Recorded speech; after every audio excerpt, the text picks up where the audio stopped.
우리 시편 50편은 성도님들 성경책에 떡하니 적혀 있듯이 아삽이란 사람이 지은 시입니다. 아삽이 누구냐? 다윗 시대의 성전에서 찬양 인도자가 아삽이 되겠습니다. 우리 교회 찬양 인도자도 어떻게 하나님께 더 좋은 찬양을 드릴 수 있을까? 어떻게 하나님을 기쁘게 하는 찬양을 드릴 수 있을까? 엄청 고민합니다. 그래서 이번 주에 이렇게 외부로 워크숍도 같이 가고, 워크숍 전에 팀원들에게 숙제도 내오고, 목요일까지 이렇게 해주세요 하고 마감 기한도 정해놓고 연습도 하고 부단히 노력합니다. 지금도 최선의 찬양을 드리고 있지만 우리가 더 좋은 찬양을 하나님께 올릴 수는 없을까 하고서 수준을 끌어올리기 위해 이런저런 노력들을 하고 있는 것이지요. 옛날 사람인 아삽도 이와 비슷한 마음가짐이었을 것입니다. 요즘 말로 치면은 충분한 장인 정신이 있던 사람이었습니다. 어떻게 하면 하나님 보시기에 흡족한 찬양을 드릴 수 있을까? 고민을 하고 그 끝에 답을 찾아서 우리 시편 50편에 적어 놨습니다.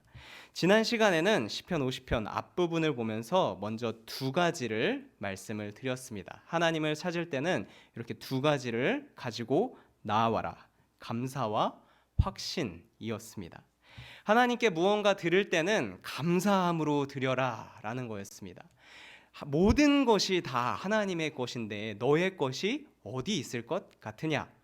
내 것을 떼서 하나님께 드려야지 라는 생각으로 나오지 말고 그저 감사함으로 하나님께 드리면 하나님은 그 양에 상관없이 너의 마음을 보고 기뻐하신다라는 것이 감사를 가지고 나오라라는 것이었고, 확신을 가지고 나오라라는 것은 내가 어려울 때, 내가 환난에 처했을 때 하나님을 부르면 하나님께서 나를 도와주신다는 확신을 가지고 나와라 라는 것이었습니다.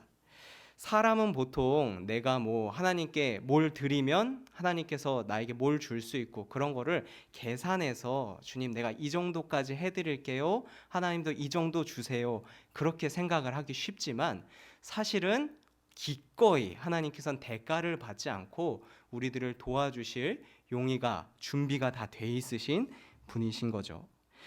간혹 가다가 서원 기도를 하나님을 오해해서 드리는 경우를 봅니다. 하나님, 내가 생각할 때 좋은 거, 그래도 내 인상에 이 정도는 하나님께 투자해 드릴게요. 그러면 하나님도 저에 대해서 이런 정도는 챙겨 주셔야 합니다라고 혼자서 약속하고 혼자서 하나님을 참 겁박하고 이제 그런 경우를 봅니다. 이 기도는 하나님을 오해한 기도입니다.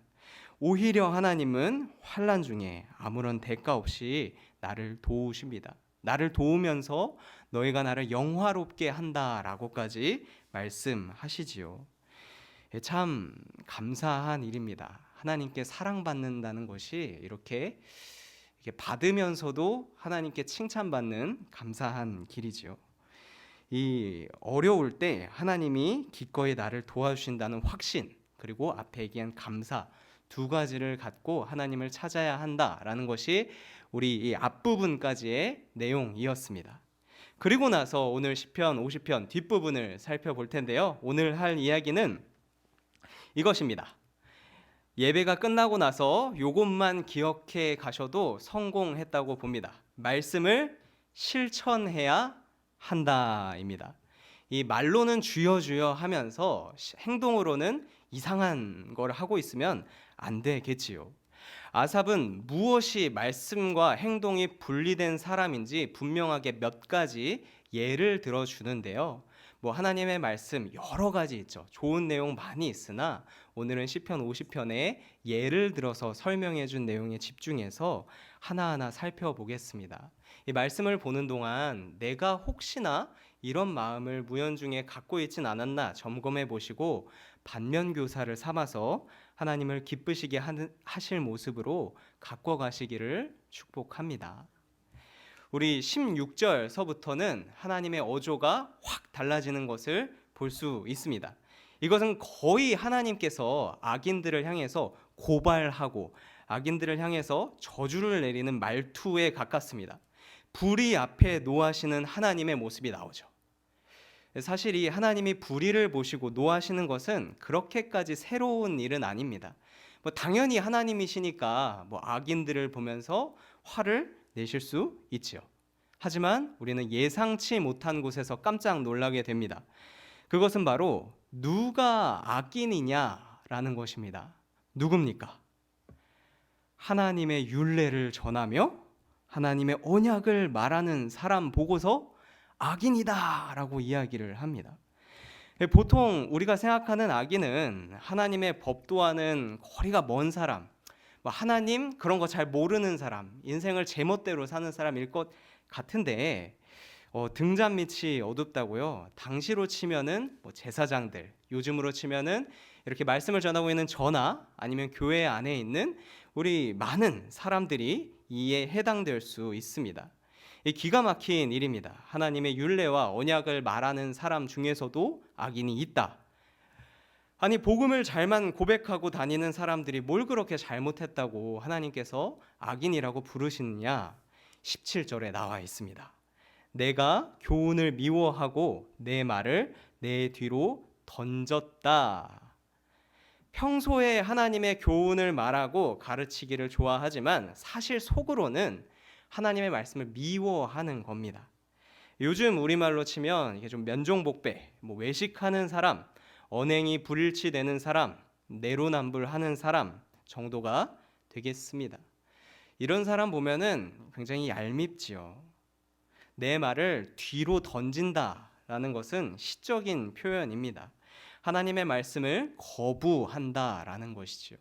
요즘 트렌드로 맞춰서 해석을 해보자면 하나님의 말씀을 배제한다라는 것과 크게 다르지 않습니다. 배제한다는 것이 무엇입니까? 내가 존재는 인정하지만 의식적으로는 존중하지 않겠다라는 것을 의미합니다. 내가 너가 거기 있는 거 다 알지만 알면서도 애써 무시하겠다라는 것입니다. 이 배제는 상대방으로 하여금 수치심과 모멸감을 느끼게끔 합니다. 우리 시편 70편에 보면 뒤라는 장소가 어떤 장소인지 한 번 더 등장을 하는데요. 제가 읽어드리도록 하겠습니다.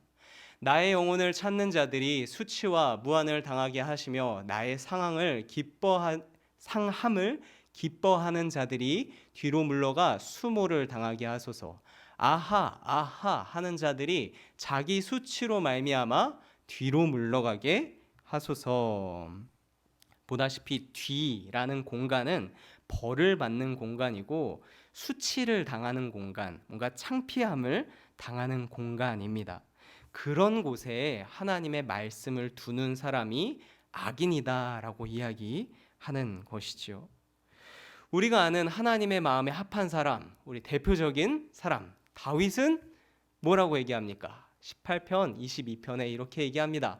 그의 모든 규례가 내 앞에 있고 내게서 그의 율례를 버리지 아니하였음이로다. 하나님의 말씀을 뒤가 아니라 앞에다 둡니다. 이 시적인 표현이지요. 의식적으로 계속 말씀이 내 앞에 있고 내 시야에 있는 것입니다. 하나님의 말씀을 존중하는 사람은 말씀이 내 앞에 있어서 그것이 내 길을 밝히고 나는 그것이 감사하고 나는 그것이 또 자랑스럽기도 하다는 말을 하며 살아갑니다. 그런데 하나님을 미워하는 사람은 겉으로는 그럴듯하게 말하고 다니지만 속으로는 절대 이렇게 안 한다는 것이죠. 그럼 이 사람들은 도대체 왜 자꾸 말씀을 시야에서 지우는 것일까요? 말씀을 아는데도 억지로 무시할 수밖에 없는 것일까요? 말씀이 내 앞에 있으면 마음 놓고 죄를 못 지어서 그렇습니다. 사람은 하나님의 말씀이 시야에 없어야 마음 놓고 죄를 지을 수 있습니다. 우리 18절 본문 말씀 18절에 보면 이렇게 나와 있습니다. 도둑을 본즉 그와 연합하고 간음하는 자들과 동료가 되며. 우리 십계명에 그대로 나와 있는 말씀이죠. 도둑질하지 말고 간음하지 말고. 18절을 이렇게 원문을 문법을 잘 지켜서 나름대로 다시 한번 좀 번역을 하게 되면 이렇게 주황색 글씨로도 번역을 할 수 있습니다. 도둑을 보면 그들과 친구가 된다. 간음한 자들과 몫을 함께 나눈다. 우리 성도님들은 어떠십니까? 도둑을 보면 때려잡아서라도 저 사람을 바로 잡아야 된다는 생각이 드십니까? 아니면 나도 어떻게 그런 방법이 있었어? 하면서 어떻게 한 거야? 친해져야지라고 좀 올라타서 같이 떼먹을 수 있을까 생각이 드십니까? 간음하는 사람을 보면 저거는 안 되는 거야 하고 선을 딱 그으십니까? 아니면 요즘 시대에는 이 정도는 흠도 아니지라고 생각하면서 나도 한번 슬쩍 맛만 보고 나오고 그 정도는 괜찮다고 생각을 하시는지요? 정말 어렸을 때는 순수해가지고 막 신앙이 막 차오를 때는 당연히 안 됩니다.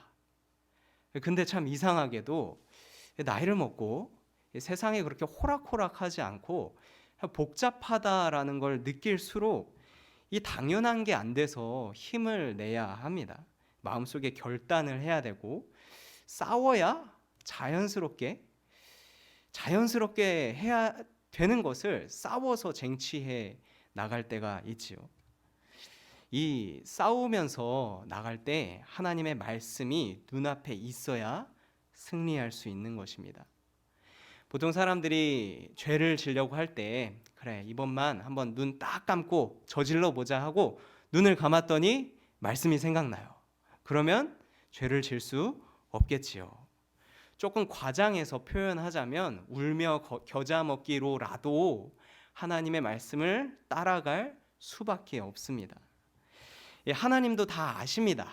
우리가 조금만 선을 넘어가면 큰 쾌락을 누릴 수 있고 우리가 공짜로 유익을 얻을 수 있다는 사실을 하나님도 다 아십니다. 그렇지만 하나님은 이런 범법을 우리에게 권하실 수 없습니다. 왜냐하면 하나님은 우리를 사랑하시는 분이셔서 그렇습니다.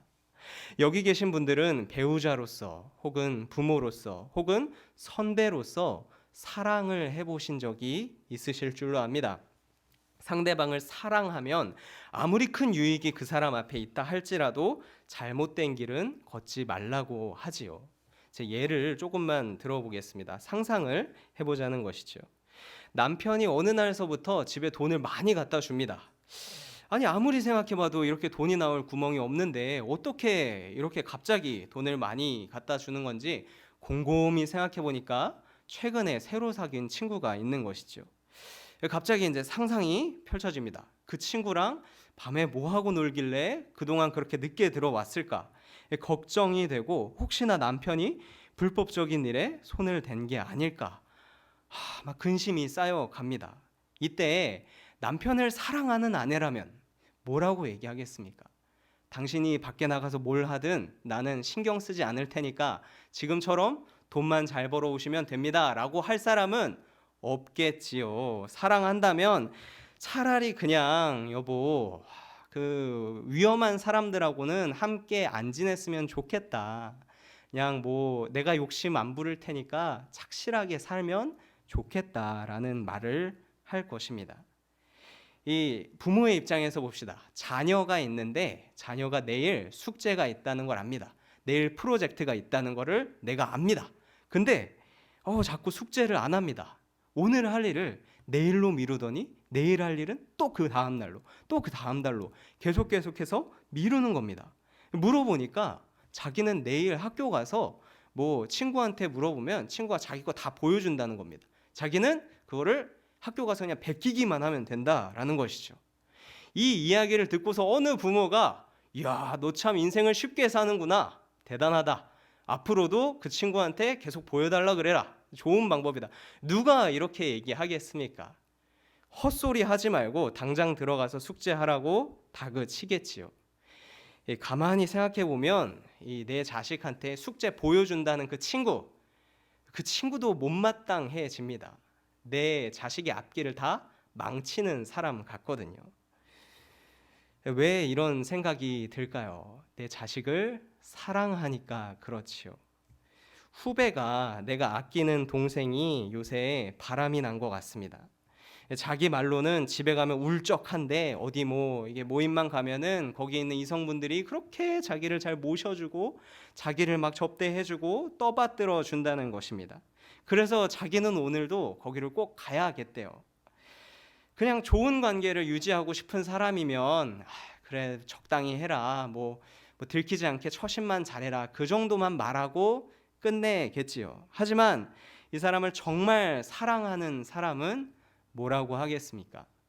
이 욕을 먹을 각오를 하고 연이 끊어지는 한이 있더라도 그런데 가지 말라라고 말합니다. 다 알죠. 그런데 가면 기분 좋다는 거, 그런데 가면 막 살 것 같고 막 좋아하는 거 다 알죠. 그렇지만 어쩌겠습니까? 내가 사랑하는 동생이 자꾸 가정 밖에서 행복을 찾는데 어떻게 모른 척 합니까? 선 넘기 전에 그만 가라라고 이야기를 해주는 사람이 사랑하는 사람입니다. 이렇듯 사람은 본능적으로 아는 겁니다. 이 세상에는 내가 이득을 얻는 것보다 더 중요한 것이 있다. 이 세상에는 내가 인생을 재미있게 살아가는 것보다 더 중요한 것이 있다. 그것은 바로 하나님의 법도를 지키며 절제하는 것입니다. 경건한 사람은 더 많이 갖기 위해서, 내가 인생을 더 편하게 살기 위해서 세상을 막 쥐어짜고 자기 나름대로 다 그렇게 하지 않습니다. 도둑들을 보면서 그거 어떻게 하는 거냐고, 나도 같이 껴달라고, 친하게 지내자고 먼저 손 내밀지 않습니다. 오히려 나의 기업은 하나님이다라고 이야기합니다. 하나님의 법도가 나의 소유인 것이지요. 이런 사람은 반석 위에 집을 지은 사람처럼 어디 막 살랑살랑 있는 유혹이 찾아올 때도 흔들리지 않습니다. 우리 19절은 또 무슨 말입니까? 입으로 악을 꾸며낸다라는 말입니다. 악한 의도를 갖고 거짓말을 해서 누군가를 죽이려는 시도를 말합니다. 이 기가 막힌 것이 그렇게 악한 거를 누구를 대상으로 하느냐? 20절에 바로 나와 있죠. 앉아서 내 형제를 공박하며 내 어머니의 아들을 비방하는도다. 일단 이 앉아서라는 것을 설명을 잠깐 드리도록 하겠습니다. 이 동서고금을 막론하고 이런 시에서, 노래에서 이런 게 나오는 것은 지속적인 상태를 의미하는 경우가 많습니다. 진짜 앉아 있는 게 아니라 계속 그걸 하고 있는 겁니다. 우리나라 말에도 이런 식으로 앉아 있다를 쓸 때가 많죠. 예를 들면 하는 일 없이 집에만 자빠져 있다. 진짜 자빠져 있는 게 아니죠. 계속 그렇게 있는 거죠. 너 뭐 하고 앉아 있냐라고 물어보면 진짜 앉아 있는 게 아니죠. 뭐 하고 그냥 가만히 있느냐라고 물어보는 것입니다. 이 시편에도 그런 것이죠. 이 계속해서 뭔가를 하고 있는데 무엇을 계속하고 있느냐? 형제를 헐뜯고 비방하고 다닌다라는 것입니다. 19절에 나온 것처럼 악한 의도를 가지고 거짓말을 하면서 형제를 헐뜯고 다닌다는 것이죠. 가끔 종종 이런 분들을 봅니다. 세상에 사회생활을 어쩜 그렇게 잘하시는지, 관계도 너무나도 좋고 뭐 예의도 있으시고 어쩜 저렇게 말도 친절하게 잘 하시는지요. 그런데 한 가지 흠이 있으니 유독 가족들끼리는 그렇게 죽어라 싸우고 목에 칼이 들어와도 다시 안 보겠다는 그런 경우를 봅니다. 물론 이분들도 처음부터 그러지는 않았지요. 처음에는 막 상대방이 나를 힘들게 하니까 나도 당하고 나도 마음이 막 무너져 내리고 슬픕니다. 그러다가도 상황이 계속해서 반복되고 개선되지 않다 보니까 나도 어느 순간에 감정이 폭발한 것입니다. 이 정신 차려 보니까 어느샌가 나도 이렇게 총칼 다 들고 전쟁에 뛰어들어 가지고 막 상대방한테 죽어라 그렇게 무기 내밀고 있는 것이지요. 어떻게 하면 저 형제를 공개적으로 나쁜 놈 만들 수 있을까 고민하면서 뭐 할 말 못할 말 다 합니다. 제가 이런 경우를 이렇게 유튜브로 찾다 보니까 이 세상에 부모님께 받을 유산을 형이 140만 원을 더 가져갔다, 저건 원래 내 거다 해가지고 그걸 가지고 법정 고소를 하고 몇 년 동안 싸우고 다시는 안 본다 그러는 그런 경우도 보게 됩니다. 물론 뭐 140만 원 때문에 그러는 건 아니겠죠. 내가 당한 게 있으니까. 사람들은 모르는 나만의 답답하고 억울한 부분이 있어서 그런 겁니다. 사연을 들어보면 하나하나가 정말 주옥 같아서 이분이 정말 쌍욕 안 하는 게 다행이다 싶은 생각이 들 정도로 그분 자체는 오래 참아 오셨던 것 같습니다. 하지만 어쩌겠습니까? 말씀이 이야기하는데요. 하나님은 그런 사람도 피해자라고 보지는 않습니다. 오히려 악인으로 봅니다. 아무리 가족이다 하더라도 욱하는 마음에 잠시 동안은 미워할 수 있죠. 그러나 나를 위해서라도 계속 그렇게 헐뜯고 앉아 있으면 안 됩니다. 왜냐하면 21절 하나님께서 나중에 반드시 책망하러 오시기 때문입니다. 몇 번 별탈 없이 지나갔고 뭐 이제까지 그래 왔듯이 앞으로도 그렇게 되겠지, 그렇게 무탈하게 갈 수 있는 것이 아닙니다. 하나님은 죄를 짓고 싶은 우리 마음에 공감해 주시지 않습니다. 오히려 다 뒤집어 엎어서라도 죄를 낱낱이 드러내실 분입니다. 만약 죄악 중에 있으면서도 그냥 어제처럼 오늘도 무사히 흘러가겠지, 뭐 평안하겠지, 이런 기도를 하고 계시다면 잘못 기도하고 계신 것입니다. 하나님을 오해하신 겁니다. 반대로 예배를 드리러 왔는데 내가 이번 주에 지은 죄가 생각나서 막 가슴이 벌렁벌렁하고 오늘은 막 찬양 못할 것 같고 막 기도할 때 입이 떨어지지 않고 그렇게 울렁울렁 거리시는 분이 있다면 그런 분이 훌륭한 분입니다. 죄를 짓고 불편한 게 좋은 거입니다. 이런 분이야말로 하나님과 굉장히 친밀하게 지내시는 분이십니다. 회개하지 않고 죄에서 돌이킬 생각도 없으면서 감격스러운 예배를 드릴 수는 없는 것이지요. 입으로는 끊임없이 하나님의 율례와 약속을 말하면서 정작 행동으로는 하나님을 잊어버린 것처럼 한다면 우리 22절 PPT에는 없는데 22절을 기억하라고 합니다. 제가 말씀드리겠습니다. 내가 너희를 찢으리니 건질 자 없으리라. 이 시편의 큰 주제가 이것입니다. 하나님을 부르는 자는 반드시 구원을 받는다. 하지만 악인은 반드시 심판을 받고 망한다. 구원이 필요한 사람에게는, 하나님을 부르짖을 만한 사람에게는 하나님이 그래도 기다려 주십니다. 너가 나를 부르기만 하렴, 내가 너를 구원해 줄게, 막 설득해 가시면서 하나님께서 그 사람을 기다려 주세요. 그 사람의 마음을 충분히 녹이시고 많은 사람들을 붙여주시고 충분한 용기를 부어주십니다. 하지만 악한 행동을 하는 자에게는 기다려 준다라는 말이 없습니다. 뭐 하다못해 이전에 너가 가만히 있었더니 너가 나를 오해했었구나, 사실 그게 아닌데, 하지만 이젠 알았으니까 다음번에는 그러면 안 된다, 뭐 그런 말조차 없습니다. 그런 말 하지 않으시고 너는 잘못했으니까 벌 받아야 돼, 바로 그냥 처벌을 이야기하십니다. 하나님은 악인에게 두 번의 기회를 주시지는 않는다는 것이죠. 그러면 이제 말씀을 다 보았으니 어떻게 해야 합니까? 하나님께 무엇을 드릴 때는 감사함으로 드려야 합니다. 하나님을 부르짖을 때는 하나님께서 나를 도와주신다는 확신을 가지고 불러야 합니다. 두 번째, 말로만 주여 주여 내가 교회에 다니고 내가 하나님 말씀을 많이 알고 있고 가르치고 하는 것이 아니라 그 말씀을 내 삶 속에서 실천해야 하는 것이죠. 이 두 가지가 감격스러운 예배의 조건이 되겠습니다. 제가 언젠가 새벽 예배 때 말씀드린 적이 있습니다. 하나님의 말씀이 분명하게 보일 때는 막 고민하고 뭐 그럴 여지 없이 그냥 분명하게 보일 때는 빠르게 순종하는 것이 나에게 유익이 됩니다. 그래도 이분만큼은 어쩔 수 없었다. 하나님도 나를 이해해 줄 수밖에 없다. 그래도 내가 한 번 더 고민해보고 결정하겠다. 그런 거 하면 할수록 나한테 손해입니다. 그렇게 버티다가는 두 번째 기회가 없을지도 모릅니다. 우리가 하나님의 말씀을 무시하고 살면, 하나님의 말씀을 배제하고 살면 어떻게 아는 건지 세상 사람들도 다 눈치챕니다. 저 사람 뭐 하나님 믿는다, 뭐 교회 다닌다 하더니 막 도둑들의 친구다, 뭐 도둑들이나 다름없다, 그런 식으로 우리들을 비방하게 됩니다. 우리 신자가 되기로, 하나님을 사랑하기로 결심을 한 이상 실천적인 무신론자가 되면 안 됩니다.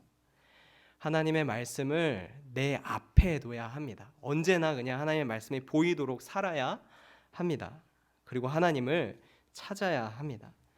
그러면 자연스럽게 하나님을 향하여서 최고의 찬양을 드리게 되고 하나님을 영화롭게 하는 감격스러운 예배 속으로 들어가실 것입니다. 우리 모두가 힘들다고 말하고 또 죄는 짓기 굉장히 쉬워지는 시대입니다. 그러나 우리는 마음과 행동으로 하나님을 찾기를 원합니다. 그래서 하나님의 도움을 받고 행복한 인생을 살아가시는 성도님들이 되시기를 축복합니다.